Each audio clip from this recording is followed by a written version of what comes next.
चीन के प्रभाव में आकर अलग रास्ते पर निकले नेपाल के कदम बहुत तेजी से बढ़ रहे हैं। नए नक्शे में भारत के इलाकों पर अपना अधिकार जताने के बाद नेपाल अब बातचीत की मेज पर आना चाहता है। नेपाली विदेश मंत्री प्रदीप कुमार ग्यावाली ने कहा है कि हम सीमा विवाद को लेकर भारत के साथ बातचीत करने के इच्छुक हैं।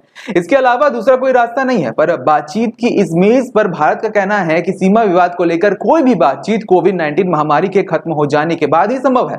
दोस्तों, भारत के इस बयान से नेपाल के एक बड़े मंत्री खासा गुस्सा हो गए और भारत पर दोहरे मापदंड अपनाने का आरोप लगाने लगे।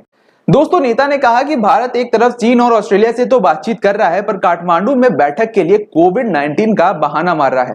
दोस्तों, नेपाल के विदेश मंत्रालय के डेप्यूटी चीफ विशाल रिजा ने खुलकर भारत की आलोचना की है और कहा कि भारत और चीन के सेना कमांडरों ने मुलाकात की और सीमा विवाद पर चर्चा किया। 7 जून को भारत और ऑस्ट्रेलिया के प्रधानमंत्री ने वर्चुअल बैठक में हिस्सा लिया, लेकिन भारत नेपाल के साथ बैठक में हिस्सा नहीं ले रहा है और कोविड-19 के माहौल के सुधरने का बहाना दे रहा है। यही नहीं दोस्तों, नेपाल के प्रधानमंत्री केपी शर्मा ओली ने नया नक्शा जारी करने के बाद अब नेपाल की संसद में भारत पर बड़ा हमला बोला है। उन्होंने नेपाल की संसद में तंज कसते हुए कहा है दोस्तों कि भारत के राष्ट्र चिन्ह में सत्यमेव जयते लिखा हुआ है या फिर सिंह में जयते।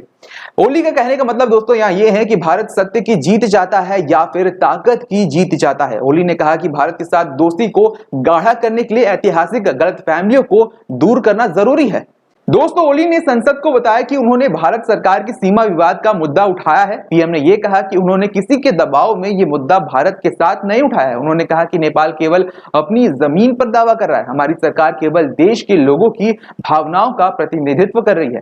इससे पहले दोस्तों, भारतीय सेना प्रमुख ने कहा था कि ऐसा लगता है कि नेपाल किसी तीसरे पक्ष के इशारे पर लिम्पियाधुरा, लिपुलेख और काला पानी का मुद्दा उठा रहा है।